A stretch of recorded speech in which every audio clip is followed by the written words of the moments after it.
So I just filmed Dare to Dream Differently. Um, and it's been a while since I did one of my essays, my alphabet series essay videos. Um, and I think this was a good one to come back on because it's a little different, hence the title. Um, I also chose this shirt because it's a little different for me. Um, it's not something I would have chosen. It was like I wouldn't have picked it out, if I saw this in the store, but I kind of like it. It was I got it from the husband of one of my mom's coworkers. Um, it's definitely a little big for me. It's an extra large or something. Um, but I think it's cute. Anyways, who cares? Well, maybe you do. And I like to I would like if you've watched any of my on the essay videos, I always talk about what I'm wearing because it's usually intentional. I try to relate what I'm wearing to the essay because why not? Um, but yeah, we need to dream. We need to believe that, dreams can become reality and that there is a world where, we all can be happy and we all can achieve our dreams. Um, I think especially now, especially with things, you know, getting scary, um, and rights being taken away and everything. Um, I saw a TikTok recently.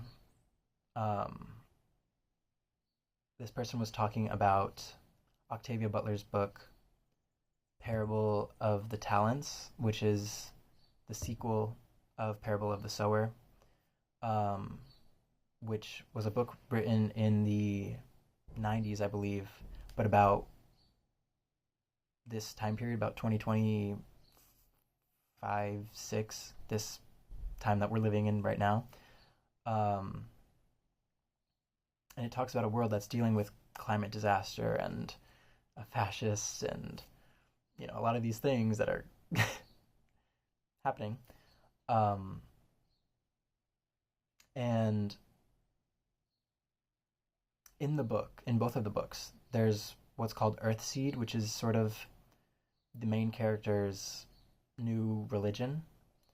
Um, and I don't have the book, and so I don't know the quote exactly, but it talks about um, learning from the past and how it's important to learn from the past, um, and to, it's important to know history so that we don't repeat history.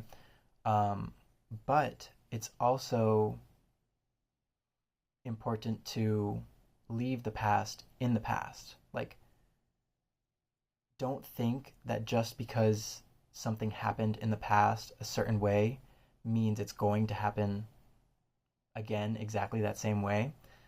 Um, because then we're sort of surrendering to things that we don't need to be surrendering to. Like we're giving up our power to, create change, um, because we think it's inevitable. Nothing is inevitable. I mean, besides death. Um,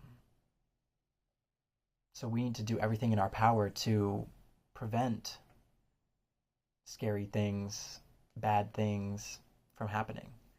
Um, like I've been seeing a lot of comparisons to um, of our current the United States current government to 1930s Germany. You know, the rise of Nazism. Is that the word? Not Nazi. Yeah. Um, and I don't really feel that this is useful or helpful because so what, right? What are you doing about it? What, like, just pointing out that similar things are happening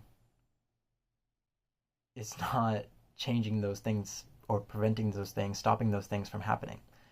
Um, and like, yeah, you can draw a lot of similarities to that, but it's like, well, what was happening in Germany was based off of what was happening or what had happened previously in the United States. Like, the United States was the blueprint for um, a lot of horrible things around the world because they saw how the United States was getting away with, you know, apartheid or, but it, like, the United States, I think it's the Gemini energy of the United States, um, where it seems like one thing but it's really another, or it's like the two-facedness of Gemini because it's the twins. Um, it was, marketed as the land of the free, home of the brave, like everybody is equal here. Um, but the reality was that people were not equal. Even, in its foundation, people were already not equal. You had to be white, you had to own land in order to vote, and all these different things. Um, and obviously, indigenous people were never granted the same rights. Black people were never granted the same rights. So, you know, 1930s Germany was looking to the United States. How do I get away with treating people differently, based off of whatever, um, but having this facade of, you know, freedom or whatever. And so I really don't think it's helpful to, say this is giving 1930s Germany. Like, okay, maybe it is, but what are you doing about it? You know? So we need to start thinking differently. We need to start dreaming differently. We need to start, believing we have power, reclaiming our power because they want us to feel powerless. They want us to think we can't do anything about all the things that are happening, but we can because we really have all the power. Have you seen A Bug's Life? um, but because we're so isolated here in the United States, we don't think we have any power. So we need to change that around. Change your outfit, Mimi. Change it around. Okay, I think I'm done. Um, yeah, take a little time to dream differently. I'll see you later, alligator.